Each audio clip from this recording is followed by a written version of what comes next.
berangkat Isra, Rasulullah mengalami general check up, dibawa ke tepi sumur Zam-Zam, dipenuhi hati beliau dengan iman, ilmu dan hikmah. Hadirin yang saya hormati, karena itu nilai berangkat awalnya adalah iman. Selama ini SDM kita cuma pada pengisian otak, hati sering kosong, akhirnya muncul ketidakseimbangan, lahir orang-orang pintar tapi jauh dari benar. Indonesia kita bangkrut, Indonesia kita terpuruk, Indonesia kita sakit sekarang ini karena diurus orang-orang yang pintar, cuma sayang tidak benar.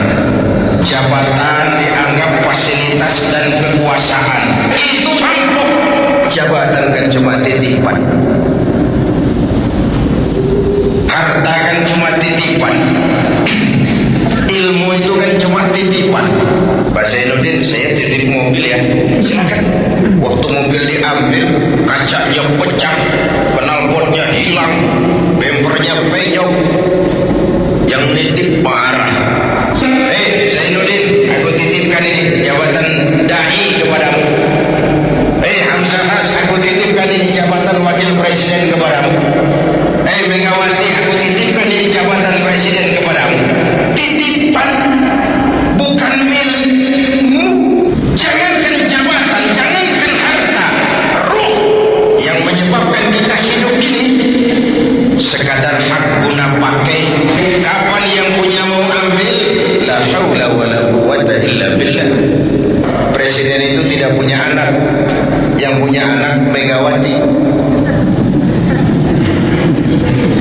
Saya khawatir kalau presiden punya anak, nanti anak presiden ikut ngacak-ngacak negara jadi warga istimewa seperti pengalaman yang lalu. Yang kedua, titipan itu tidak boleh bikin orang sombong. Pak Zainuddin, titip mobil ya. Maka yang punya mobil pergi, saya petatang peteteng. Woi, ada mobil bagus, mobil orang lain, kamu cuma dititipi, kenapa sombong? Dititipi pangkat, sombong, arogan, itu bukan milikmu. Saya suka merenung, kita ini 4 kali punya presiden, semua berakhir dengan su'ul khotimah. Dari segi politik, apa tidak bisa pemimpin-pemimpin kita itu menikmati hari tuanya dengan tenang, jauh dari hujatan, tetap dalam anggukan dan simpati rakyat? What's wrong? Yang dua kelamaan, yang dua sebentar benar. Bung Karno 20 tahun mimpin Indonesia, Pak Harto 32 tahun, Pak Habibie 2 tahun, Gus Dur kurang. Ternyata memang pemimpin yang baik bukan hanya tidak bermasalah di masanya, tapi tidak meninggalkan masalah sesudahnya. Ya, di zaman Pak Harto kita nggak banyak mengalami masalah, sesudahnya macam-macam masalah. Ini kan bom waktu. Hidup ini kan cuma nunggu giliran. Yang terberat itu kan menjaga kepercayaan. Orang seperti Fidel Castro, Saddam Hussein, Muammar Gaddafi, secara ekonomi diembargo habis-habisan oleh Amerika, dikucilkan dari pergaulan internasional, tapi Castro tetap memimpin Kuba, Saddam tetap memimpin Irak, Gaddafi tetap memimpin Libya. Kenapa?